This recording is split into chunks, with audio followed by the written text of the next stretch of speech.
you have 670,000 people arrested, and you have 376,000 people executed. That is just horrific. Violence and the pursuit of violence had become part of the modern Soviet state. Ultimately, Stalin will be remembered as one of the bloodiest dictators in history. Hitler promised something different. Hitler promised that he could make Germany great again. What Mussolini dreams of more than anything else is to build a new Roman Empire. You're dealing with a man that's almost a living deity, and he cannot be questioned.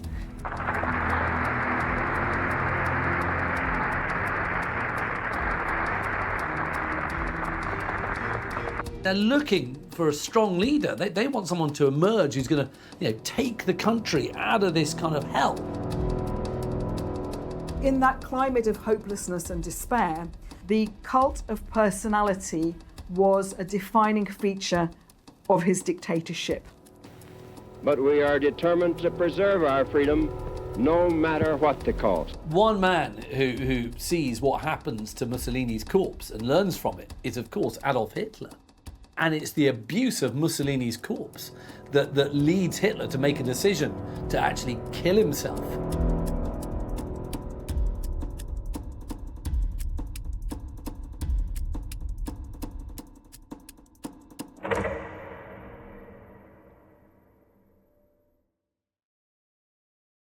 In 1923, Hitler asked for the help of a general for the First World War, a man called Erich Ludendorff. And he says to Ludendorff, I want to have a coup. And I want to take control violently. And this becomes known as the Beer Hall Putsch.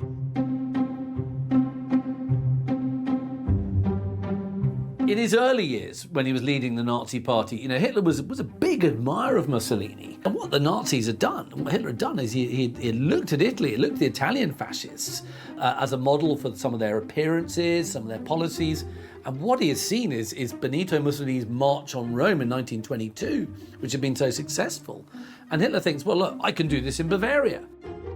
And by doing this kind of march, I can actually challenge the government in Berlin. I can take power in the same way as Mussolini did. Whilst Hitler had had some support that had made him believe that this might be possible, the truth is he'd really overestimated that. The Weimar Republic, despite the problems that beset it, was not really on the verge of collapse at this stage. But actually what the putsch does is brings Hitler to the attention of the wider German nation for the first time. And it's obviously generating big headlines in newspapers all over the world. And then, of course, he's arrested and you've got this 24-day trial, which is hugely publicised. And what a trial does, you get this process called blowback. It's giving Hitler a platform to express his kind of vile ideology to the nation. And so this claim for power was a failure, a fiasco. Hitler ended up being arrested, along with many of his followers, and he was imprisoned.